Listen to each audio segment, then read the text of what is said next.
अब आज का जो संदेश आया हिसार जेल से 71 नंबर का विशेष संदेश 71 नंबर, अब उसमें परमात्मा ने देखो कितना बड़ा संकेत कर दिया। विशेष संदेश थोड़ा सा विशेष संदेश 71 नंबर और 42 मिनट और 50 सेकंड से आप सुन लेना, 42 मिनट 50 सेकंड से 71 नंबर विशेष संदेश। वैसे तो मैंने ग्रुपों में डाल दिया सुबह। अब इसमें गुरु जी क्या संकेत कर रहे हैं? संकेत ही करेगा। देखो, अंत तक नहीं कहेगा अपने आप को कि मैं भगवान हूं, मैं कबीर हूं, मैं अल्लाह हूं। नहीं तो फिर इनके द्वारा इतना जो ज्ञान दे दिया गया इसका कोई मतलब नहीं रह जाएगा इसका। तो यहां गुरुदेव ने मुसलमान धर्म की कुरान शरीफ का जिक्र किया है और जो कुरान शरीफ के जो अनुवादक हैं उनका जिक्र किया है। इसके अंदर एक सूरा है, एक आयत है और उसमें 2 ऐसी आयत हैं जिनका सरलार्थ, जिनका अनुवाद आज तक कोई मुसलमान नहीं कर पाया, कोई मुसलमान नहीं कर पाया। और अंत में जो मुस्लिम जो अनुवादक हैं उन्होंने ये लिख दिया कि इन 2 आयतों का सरलार तो अल्लाह ही कर सकता है। इन 2 आयतों का सरलार्थ, इन 2 आयतों का क्या मतलब है, ये तो अल्लाह खुद ही समझा सकता है। और फिर गुरुजी समझा रहे हैं, ये बात बोल के फिर गुरुजी समझा रहे हैं कि उनका मतलब क्या है। उनका मतलब है ओम तत्सत, ऐन काफ शीन जो लिखा हुआ है, ऐन काफ शीन। अब मुसलमान नहीं समझ पाए इस बात को आज तक कि ये ऐन काफ शीन का क्या मतलब है, और कह दिया कि इसको तो अल्लाह ही बता सकता है। और उसके बाद तुरंत संत रामपाल जी ने बता दिया कि इसका मतलब ये है। तो अल्लाह कौन हुआ? अल्लाह ही बता सकता है। तो इस 71 नंबर की ऑडियो में फिर अल्लाह ही तो बता रहा है। और लास्ट में फिर गुरुजी कह रहे हैं कि बच्चों अब तुम पहचान लो मैं कौन हूं। सीधा सीधा नहीं कहेगा कि मैं ही अल्लाह हूं। सुन लीजिएगा ध्यान से। कुरान मजीद देखो, इसमें क्या बताया है। एक चैप्टर है, उसका नाम है अस-सूरा और संख्या नंबर है 42, यानी सूरत अस-सूरा 42 आयत नंबर, श्लोक नंबर 1-2। आयत नंबर 1 पर प्रथम में लिखा है आ मीम। आ माने है, मीम माने मैं, है और मैं, ये 2 अक्षर अलग अलग, जैसे क, ख, ए, ऐसे है और मैं। फिर दूसरी आयत में लिखा है एन सीन काफ। जैसे हम पंजाबी शिक्षा करते थे, चौथी कक्षा शुरू हो जाती थी पर अब आगे गुरुजी समझा रहे हैं आ और मीन का क्या अर्थ है और एन काफ सीन का क्या मतलब है। अब कह रहे हैं कि जैसे हम पढ़ा करते थे तो जो मतलब की पंजाबी भी हम लोग थोड़ी थोड़ी वो सीखा करते थे, तो पंजाबी में ये बोलना होता था। फिर इनका पूरा मतलब समझाएंगे। पंजाब ज्वाइंट था, हरियाणा और पंजाब एक थे।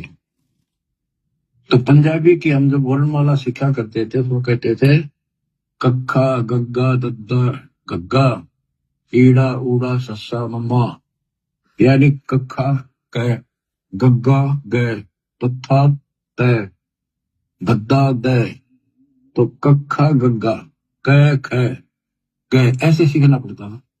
तो एन का अर्थ है ए, सीन का अर्थ है से, काफ का अर्थ है क। ये वर्णमाला है अरबी की। एन ए, सीन से, काफ क, ए से क। इसके अनुवादकर्ता ने, पाक कुरान के अनुवादकर्ताओं ने ये लिखकर छोड़ दिया है कि इन 2 आयतों का अर्थ तो अल्लाह ही जान सकता है। पाक कुरान के अनुवादकर्ताओं ने ये लिखकर छोड़ दिया है कि इन 2 आयतों का अर्थ तो अल्लाह ही जान सकता है। पाक कुरान के अनुवादकर्ताओं ने ये लिखकर छोड़ दिया है कि इन 2 आयतों का अर्थ तो अल्लाह ही जान सकता है और कोई नहीं। अब बताएगा अल्लाह। ये क्या है? गीता अध्याय 17 श्लोक 23 में ओम तत्सत, ये 3 मंत्र हैं। इनमें तीनों मंत्रा का पहला अक्षर है ऐसा कर। जिनको तीनों मंत्र प्राप्त हो बच्चे आसानी से समझ देंगे। ये वो मंत्रों का केवल पहला पहला अक्षर लिखना, कैसे वो कठिन। तो ऐसा कह तो के हासिल होना था, ओम तत्सत से क्या हासिल होना था, अब इसकी एब्रीविएशन निकली सारी। अब इसको सारे से विस्तार से करा, अब पता चला ये सूक्ष्म वेद में पहले ही था बच्चों। अब गुरुजी कह रहे हैं क्या तो ऐसे और कैसे हासिल होना था, क्या ओम तत् सत से हासिल होना था, क्या ऐन शिव कान से हासिल होना था। ये सारा का सारा खेल परमात्मा ने लिख के इन चीजों में, और आज आप और हमारे विश्वास को दृढ़ करना था ये बात बोल के। और परमात्मा ने ही बुलवाया और मुसलमान धर्म के अनुवादकों से कि इन 2 आयतों का अर्थ तो अल्लाह ही कर सकता है। और आज गुरुजी ने कर दिया और इस ऑडियो में जिक्र कर दिया सिर्फ इस बात के लिए, ताकि आज आप और हमारे को दृढ़ विश्वास हो जाए कि अल्लाह कौन है।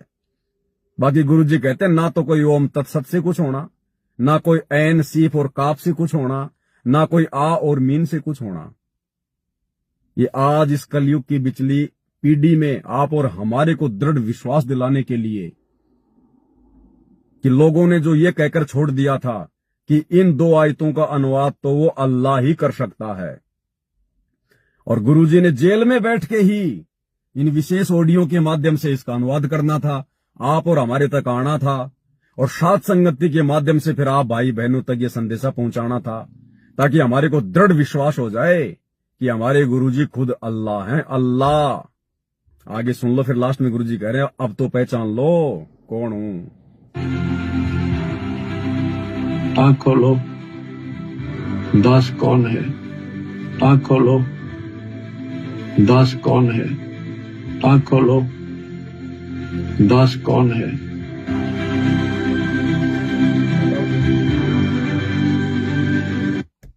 लास्ट में परमात्मा कह रहे हैं कि आंख खोलो, दास कौन है। वो मुसलमान भाई कह रहे हैं कि इन 2 आयतों का अर्थ केवल अल्लाह ही बता सकता है, और गुरुजी ने अब बता दिया। और फिर लास्ट में कह रहे हैं अब तो आंख खोलो कि दास कौन है। लेकिन फिर भी नहीं कहेगा कि मैं कबीर हूं, मैं अल्लाह हूं, वरना फिर ये 30 साल से जो ज्ञान दिया दिन रात एक करके, इस ज्ञान का फिर कोई महत्व नहीं रह जाएगा। इसलिए कुछ भी हो, दुनिया कुछ भी कहे, दुनिया कुछ भी सोचे, दुनिया तो 650 साल पहले परमात्मा के लिए सोचा करती थी कि यो कबीर अपने आप को भगवान कहता है, अल्लाह कहता है, खाने के टाइम पे इसके पास में दाने नहीं है, झोपड़ी में रहता है, फटे पुराने कपड़े पहनता है और कहता है मैं भगवान हूं, मैं भगवान हूं, मैं अल्लाह हूं। कौन मान ले उसको भाई परमात्मा था वो।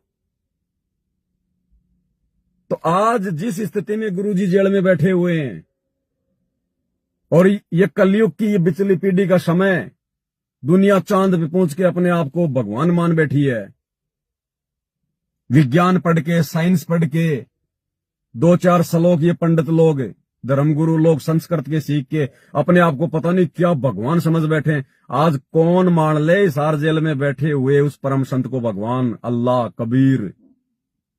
लेकिन भाई जिनको मनवाने के लिए वो सतलोक से चल के आया है, उनको तो मनवा के छोड़ेगा। उनके आत्मा में तो परमात्मा ठोक ठोक के जचा देगा कि तुम्हारे गुरु के अलावा नथिंग, कुछ भी नहीं है, और कोई परमात्मा नहीं, कोई अल्लाह नहीं, कोई भगवान नहीं। ये दुनिया चाहे जो मर्जी सोचे, हम कोई दुनिया के पीछे जी रहे हैं क्या? हमारा पेट ये दुनिया भर रही है क्या? हमारा मोक्ष ये दुनिया करेगी क्या? हमारा आत्म कल्याण दुनिया से होगा क्या? फिर दुनिया की हमने क्या देखना, क्या सोचना? और दुनिया कौन सा आके आपसे सवाल कर रही है भाई? दुनिया का भी क्या दोष?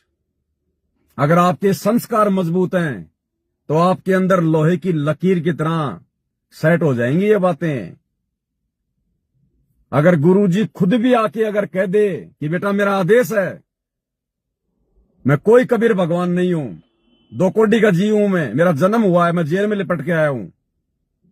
तूने मेरे को केवल एक आम इंसान ही मानना पड़ेगा। तो गुरु कह रहा है, जी गुरु जी जो आपकी आज्ञा, लेकिन आत्मा स्वीकार नहीं कर पाएगी। इतने प्रमाण देखने के बाद, ये शास्त्र देखने के बाद, ये अनहोनियां देखने के बाद, ये विचित्र घटनाएं देखने के बाद, ये आत्मा कैसे स्वीकार करेगी कि आप परमात्मा नहीं हो, आप अल्लाह नहीं हो।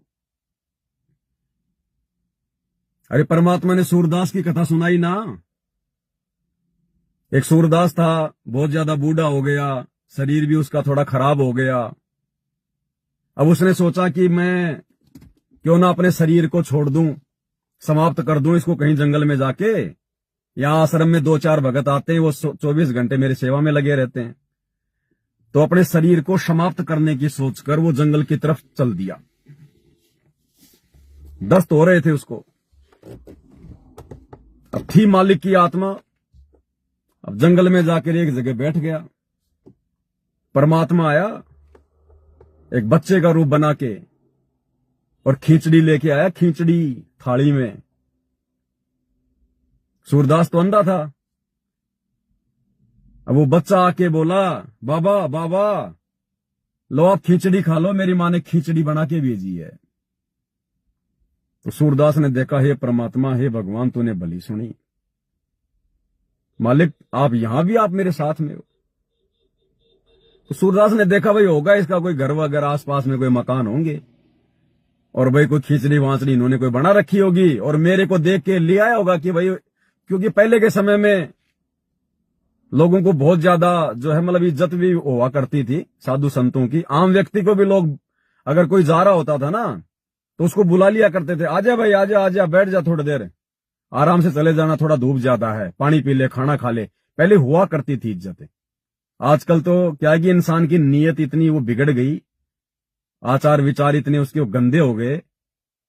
अगर कोई रात को किसी के घर रुकना चाहे तो भी हाथ जोड़ लेगा, भाई साहब कहीं कोई मकान देख लो, कहीं कोई होटल देख लो, क्योंकि इंसान ने अपना विश्वास खो दिया। तो बोला, बाबा बाबा खिचड़ी मेरी माँ ने बना के दी है। अब उसने खिचड़ी खाई। खिचड़ी खाते ही ना तो उसको कोई दस्त रहे, क्योंकि वो तो मालिक की जड़ी बूटी थी। अब वो आवाज लगा रहा खिचड़ी खा के, बेटा बेटा थाली ले जा, बेटा थाली ले जा, मैंने खिचड़ी खा ली।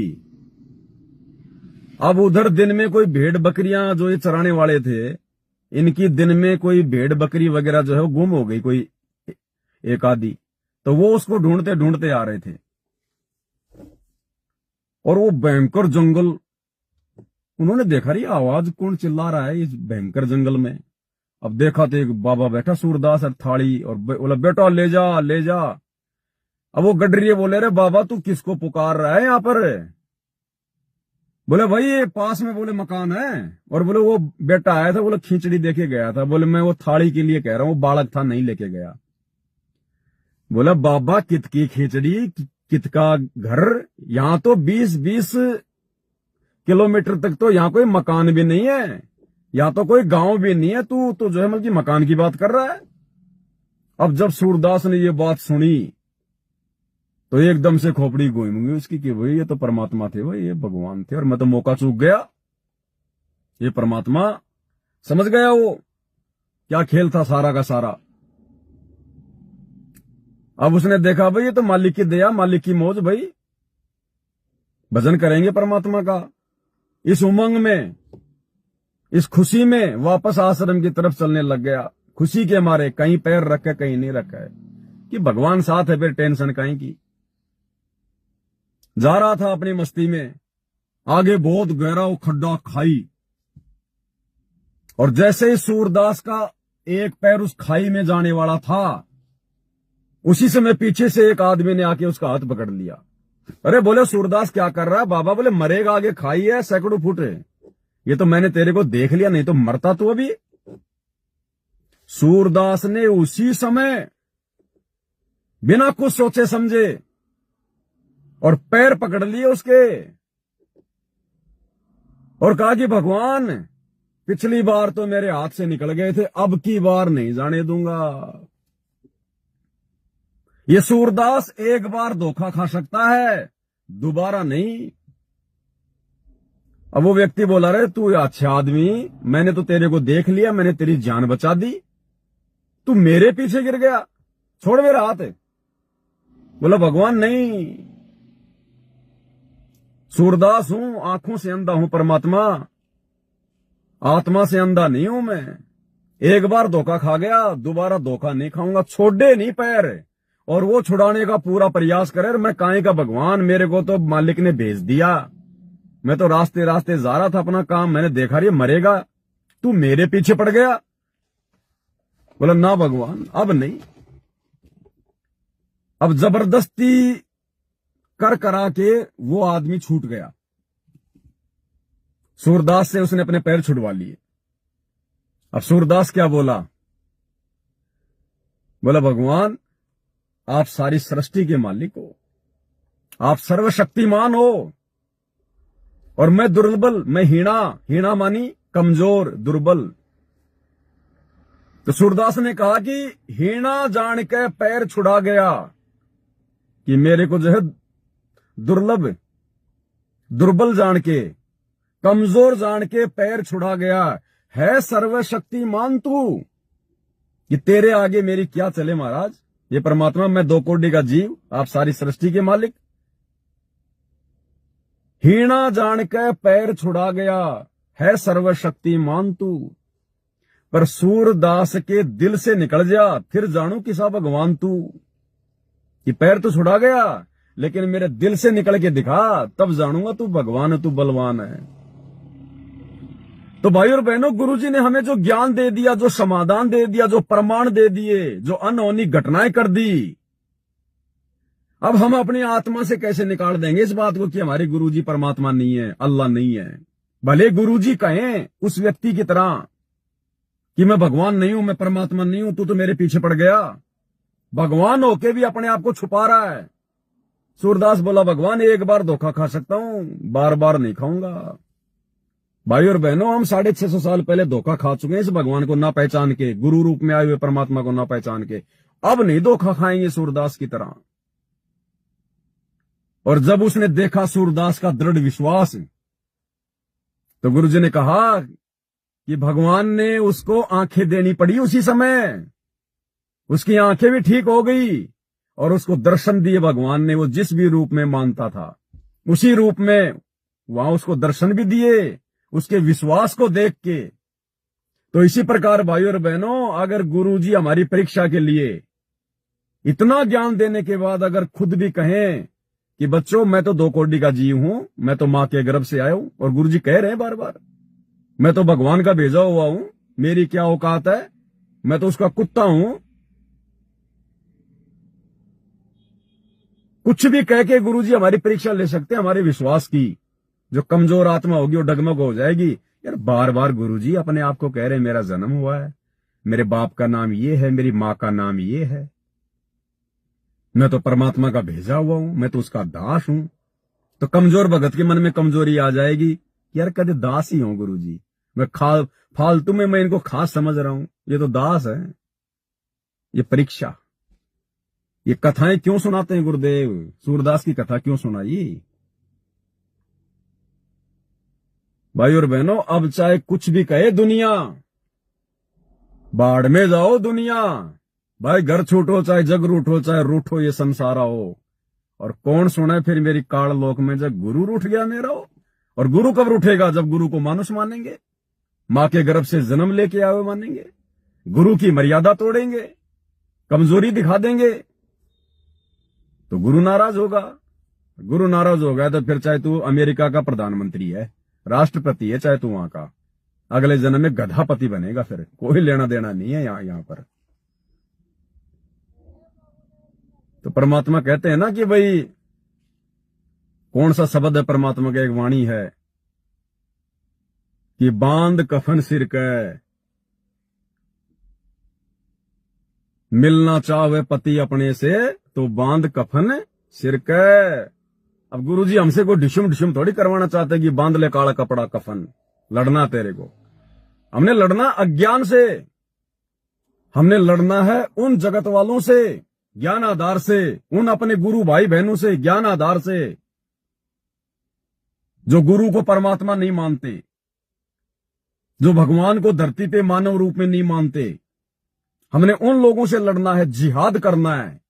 जिहाद का मतलब कोई मारकाट नहीं, ज्ञान से संघर्ष करने को जिहाद कहते हैं। तो ये जिहाद चल रहा है वर्तमान में सत्सेवकों का, जगत वालों के साथ भी और शतलोक आश्रमों से जुड़े हुए हमारे खुद के गुरु भाई बहनों के साथ भी, जो सतगुरु रामपाल जी को अल्लाह मानने को तैयार नहीं। ये काफिर है, काफिर।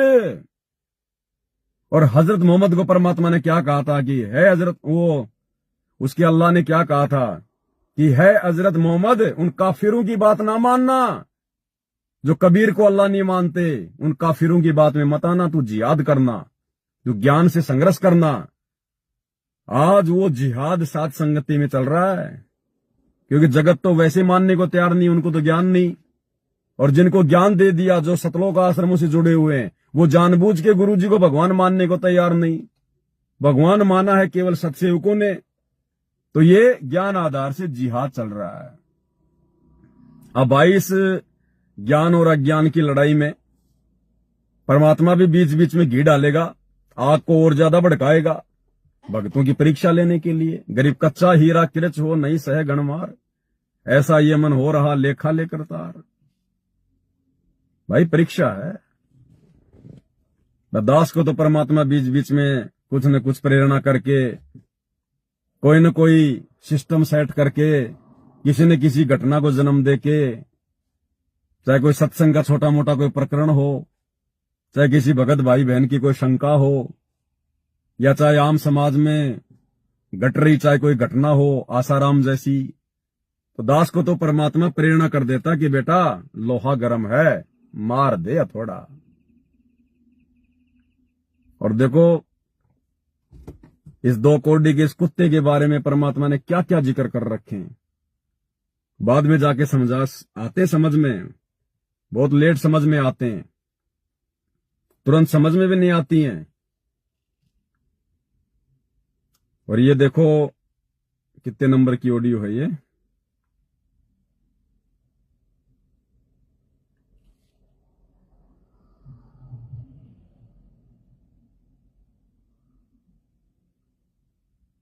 ये देखो एक ऑडियो है ये, ध्यान से सुनिएगा इसको।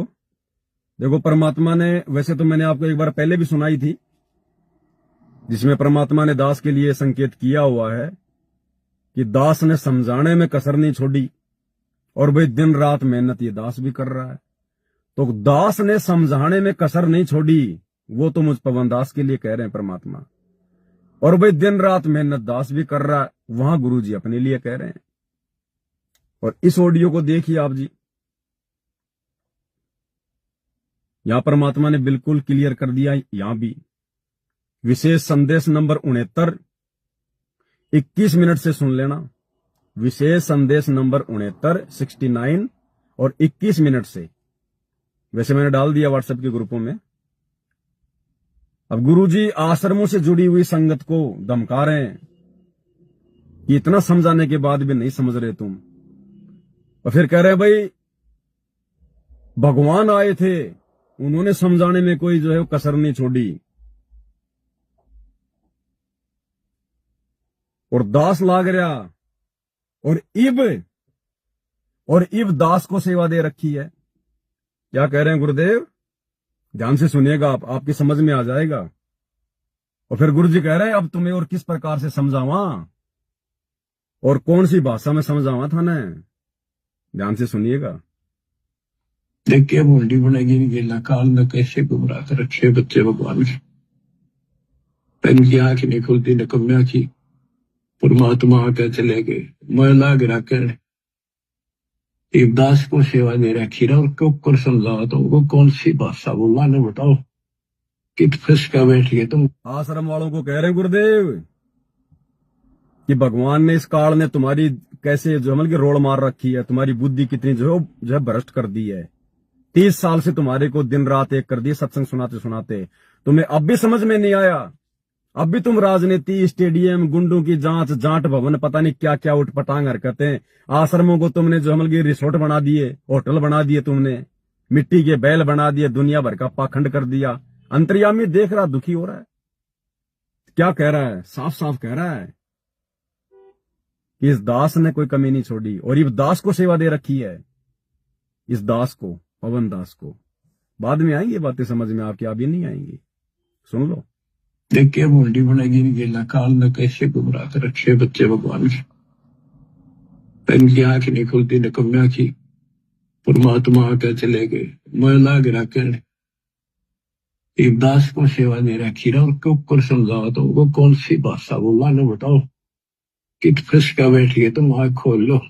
मैं लाग रखे एक दास को सेवा दे रखी रहा, और क्यों कर समझाओ तो वो कौन सी भाषा बोला न बताओ।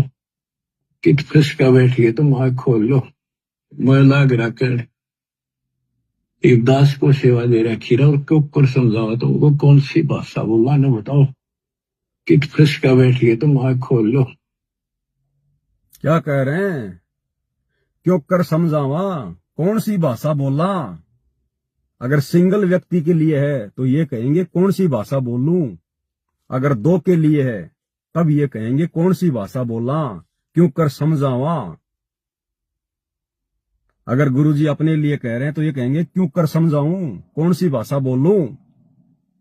और अगर दो के लिए कह रहे हैं, इस पवन के लिए और अपने लिए, तो फिर ये कह रहे हैं कि भैया क्यों कर समझावा और कौन सी भाषा बोला। दोबारा सुन लो एक बार।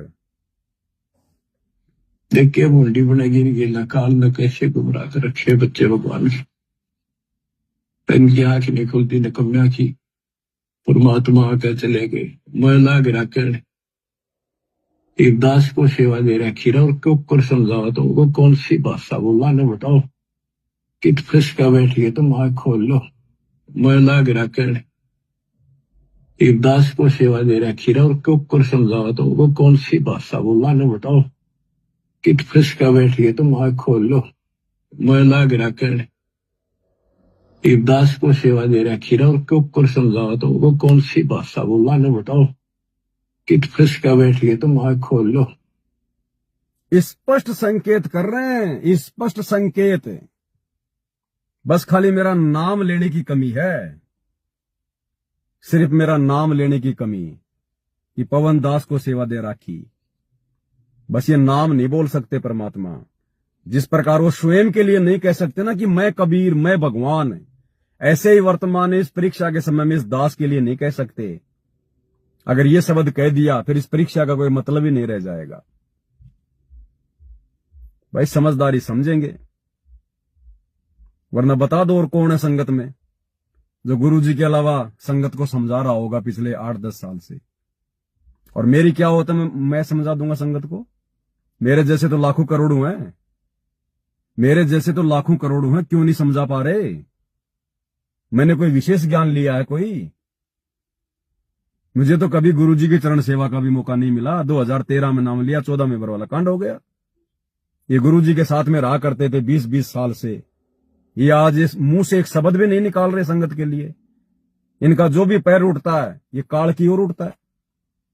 संगत के कर्म फुड़वाने वाले कर्म करते हैं। तो मेरे अंदर क्या भगवान ने विशेष कोई ज्ञान कोई भर दिया क्या? मुझे कोई ट्रेनिंग दी है क्या कोई भगवान ने, कोई स्पेशल? या मेरे को जो है कोई मतलब की कोचिंग दिया करते थे भगवान अलग से? लेकिन वो ये सतगुरु नाल वड़ाइया, सतगुरु नाल वड़ाइया, जिन चावे तिन दे। जिस पर गुरु खुश होगा, जिस पर गुरु प्रसन्न होगा, उसी को गुरु ये सेवा बख्शता है भाई।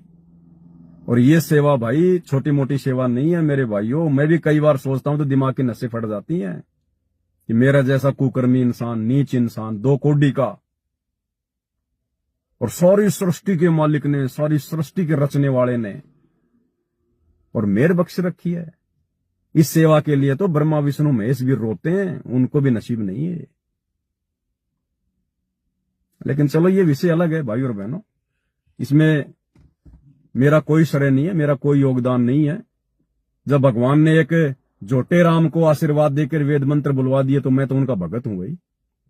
मालिक जो मर्जी करें, उनकी लीला, उनको आवश्यकता नहीं है मुझे खड़ा करने की। ये तो मेरे परमात्मा ने शुभ कर्म बनवाने हैं। और अब भाई बहनों की जो परीक्षा लेनी थी परमात्मा ने, जैसे 650 साल पहले रविदास जी को और उस गणिका बहन को निमित्त बनाया था परमात्मा ने, इसी प्रकार से वर्तमान में इस पवन दास को खड़ा कर रखा है गुरुद्रोही की उपाधि देके संगत की परीक्षा लेने के लिए। क्या ये भगवान को क्या खाक समझेगी ये संगत है, जब एक भगत को नहीं समझ पा रही। और भगत भी ऐसा कोई नहीं कि भाई वो मतलब छुप के रहता है, वो किसी गुफा में रहता है। दिन रात तुम्हारी आंखों के सामने सोशल मीडिया पे चिल्ला रहा हूं। अरे इतना सुन के भी नहीं समझोगे। परमात्मा कहते हैं साधु शब्दा परखिए, भगत संत की पहचान उसके शब्दों से होती है। और कोई 3, 4, 5 हजार वीडियो बना के डाल दिए 2-2, 3-3 घंटे के, और तुम एक भगत को नहीं समझ पा रहे कि ये यार ये गुरुद्रोही है या फिर ये ठीक ठाक भगत है। तुम भगवान को क्या खाक समझोगे? फिर तुम तो देखा देखी में चल रहे हो। तुम तो आदेशों के गुलाम हो, जो गुरु जी कह देंगे वो ही करेंगे। इसीलिए तो दास कह रहा है कि तुम परमात्मा की सेना नहीं हो। आने वाले समय में तुम्हारे से सारी सेवाएं छीन ली जाएंगी। सेवा तो तुम वर्तमान में भी नहीं कर रहे, सेवा तो तुम इस काल भगवान की कर रहे हो वर्तमान में, संगत की मर्यादा तो जो है तोड़वा के। लेकिन आने वाले समय में परमात्मा के सेवक होंगे साथ संगत वाले। अगर तुम लोगों को परमात्मा ने आने वाले समय में अगर सेवा दे दी, अगर पूरे विश्व की, जब परमात्मा का राज होगा, तो तुम तो परमात्मा का दिमाग को जो खा जाओगे, थोता कर दोगे तुम। अरे तुम उस बुढ़ापे की अवस्था में, जो लीला में, जो परमात्मा की जो एज होगी, तुम परमात्मा को कहां तुम चैन से रहने दोगे? जब आज ही तुम ज्ञान को आधार ना बना के, अपने कॉमन सेंस का प्रयोग ना करके आदेशों के पीछे भाग रहे हो, और आदेश भी तुम्हें नहीं पता कहां से आ रहे हैं, कौन दे रहा है, कोऑर्डिनेटर ने कह दिया, पीला पर्चा आ गया। तो आने वाले समय में जब ये परमात्मा पूरी पृथ्वी पे अपने भक्तों को साम्राज्य देगा, तो तुम कैसे करोगे रे? अरे तुम कैसे करोगे? लाखों सेवक होंगे, लाखों की संख्या में। तो क्या लाखों तुम रोजाना गुरुजी से आदेश लोगे क्या? तुम लाखों को गुरुजी रोजाना तुम्हारे को आदेश देंगे, बेटा तू ये कर, तू ये कर, तू वो कर, आदेश देके काम करवाएंगे क्या? इसलिए तुम उस आने वाले समय में सेवा के लायक नहीं हो। उस आने वाले समय में सेवा कौन करेगा? उसके लिए परमात्मा साथ संगति के माध्यम से अपनी ये सेना तैयार कर रहे हैं। ये वास्तव में जो कल की सेना है, ये सत्सेवक हैं। और इस समय का जो कल की भगवान है, ये सतगुरु रामपाल जी है। तुम तो आदेशों के गुलाम हो, तुम अपना दिमाग यूज तुम करते ही नहीं, ज्ञान को आधार तुमने बनाया नहीं। छोटी छोटी बातों के लिए फिर तुम गुरुजी से उस समय फिर तुम पूछोगे क्या है? अरे कोई निर्णय करना होगा, कहीं समाज में कोई आदेश देना होगा, तो लाखों हजारों की संख्या में सेवक होंगे। तो क्या बार बार तुम गुरुजी के पास में मोबाइल बजाओगे क्या कि गुरुजी मैं ये कर रहा हूं, गुरुजी ये क्या करूं, गुरुजी ये क्या करूं? तुम तो दिमाग खा जाओगे गुरुजी का। अरे उस समय गुरुजी का बुढ़ापा होगा सांसारिक दृष्टि में, उनकी तो सेवा होनी चाहिए, उनको तो आराम मिलना चाहिए। और परमात्मा ने जो सेना आज जो तैयार कर दी ज्ञान आधार से, चाहे कैसी भी समस्या आ जाओ सामने, गुरुजी को परेशान नहीं करेंगे। ठोक के ज्ञान दे दिया गुरुजी ने, तत्व ज्ञान, ये टॉर्च, 2 मिनट में फैसला कर देंगे, हाँ ये सही है ये गलत है, जैसे आज हो रहा है। ऐसे परमात्मा को ऐसी सेना चाहिए, ऐसे सेवक चाहिए, आदेशों के गुलाम नहीं चाहिए परमात्मा को।